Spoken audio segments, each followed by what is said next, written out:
Hello guys, welcome back to my channel. Ngayon yung video natin is yung voyage namin papasok sa New York City.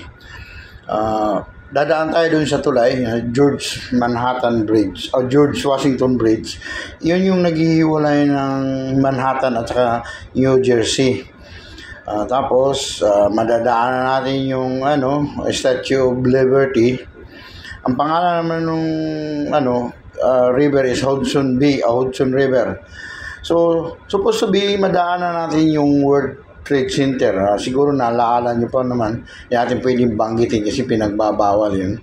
So, as you pass by along the Hudson River, sa malayo pa lang makikita mo yung mga matataas na building, yun yung Manhattan. Ang kabila niyan is New Jersey. So, isa siyang pinaka-busy na river sa along New York. So, ayan yung bridge, George Washington Bridge. Tapos yung span niya, nakalimutan ko lang, named by an Italian guy, yung first explorer ata dyan. Yung span niya, yung parang protection niya, binigay niya pangalan sa kanya. To the honor of this explorer guy, it's from European guy. I think it's an Italian. So I will put on the description the Italian guy, the name which the span of the bridge is dedicated to his name. So hope you enjoyed the video guys. Thank you very much for watching. Don't forget to subscribe and press the notification bell para update kayo. Marami tayong video guys. Yun lalo na yung mahilig sa travel. Thank you very much for watching. Now we are passing under the bridge. Ang ganda niya guys. We are now along Hudson River. Ayun yung marami tayong nakakasabay na barko kasi umaga ngayon dito sa New York City. I think it's around 6:30 in the morning. So the way is very busy, especially for the merchant ships, ferries passing along by, and other trades on this very busy Hudson River.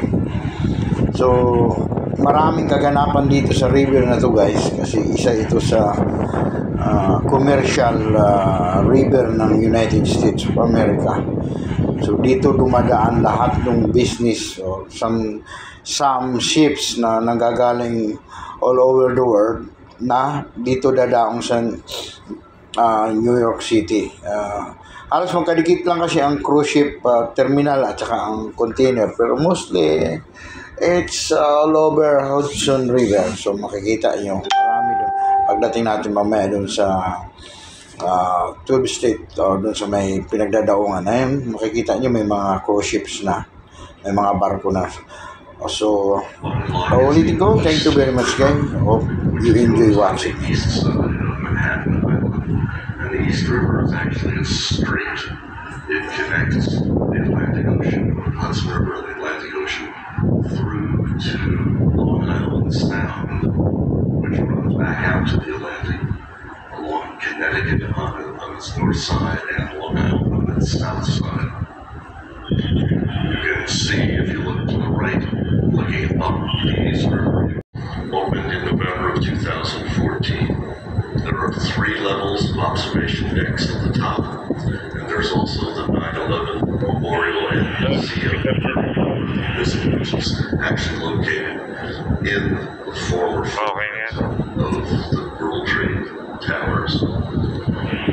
It can get very busy over